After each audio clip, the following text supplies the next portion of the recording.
Good morning! Welcome to Natural Science Unit 4, Plants. A very interesting topic to talk about on my Sunday morning. Plants? What are plants, you say? We have different types of plants. Do you know what this is called? Trees. So that's one plant we'll talk about today. Another plant?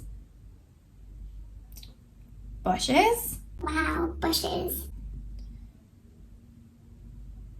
Grass. The most boring plant there is? What's this one? Very easy, very pretty. We call them flowers. And this one? Moss. Ferns. So we'll be talking about these 6 different types of plants. Let's go. We need to know the 3 most common characteristics of all plants. Starting from the bottom, you have the ground that we stand on, and then underneath the ground is just a lot of dirt, brown dirt. At the bottom of a plant, we have the roots. They look like veins on your skin. And then above the ground, you have the stem. And then you have the leaves. That is the basic structure of a plant. Some plants have flowers, and know that flowers have seeds in the middle. So let's first talk about trees.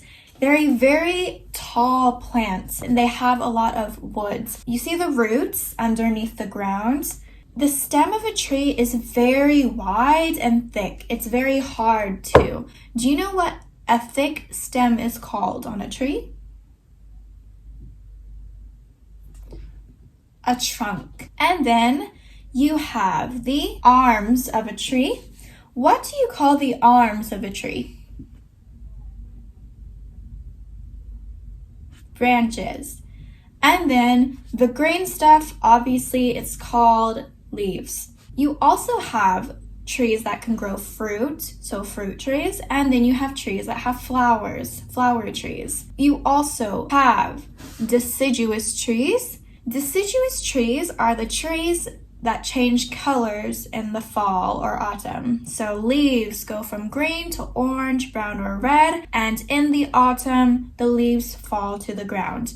Those are deciduous trees. And then you have evergreen trees. Why are they called evergreen? Well, because the leaves are green forever. So for evergreen trees. The second type of plant we're talking about, they're called bushes. So there's those short, round, or rectangular plants. They have a lot of stems and it feels very dense and compact.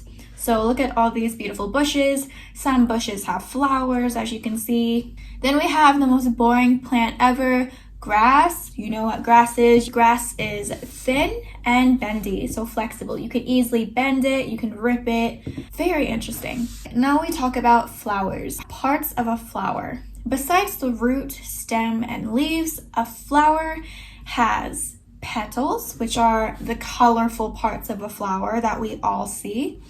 We have the stamen, which are they look like little dots on the inside of a flower. We have the pistil, which contains the seeds, like it holds the seeds, and then the seeds, which are inside of the pistil. And lastly, we have the sepal. Looking at that diagram, pause the video and try to see all the parts of this white flower. Remember, flowers make seeds. Inside the pistil, there are seeds. These seeds will fall to the ground. And when they fall to the ground, they grow more plants. Did you know that some flowers turn into fruit? The seeds grow into fruit.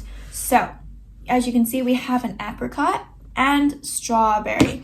The apricot, the seed is inside, and then strawberries, the seeds are on the outside. What are ferns? So ferns, they're small and green, and the leaves kind of look pointy, and they live in shady places, so areas with a lot of shadow, not bright places. So you have the leaves, obviously, and then you have the stems right there, and then underneath the ground there are roots. So yeah, ferns are very easy to spot because they look like this. You should know that ferns do not produce flowers or seeds, so you're not going to see ferns with flowers or seeds. They reproduce using their spores. Moss very interesting to look at. They're short and soft. They are usually found, you can see them like on trees or on stone, like that. Moss also can't produce flowers or seeds, just like ferns. They reproduce with their spores as well. And that was your review about plants. Do you like to grow plants at home? Are you good at taking care of plants? I'm very bad. Good luck with your exams. Bye.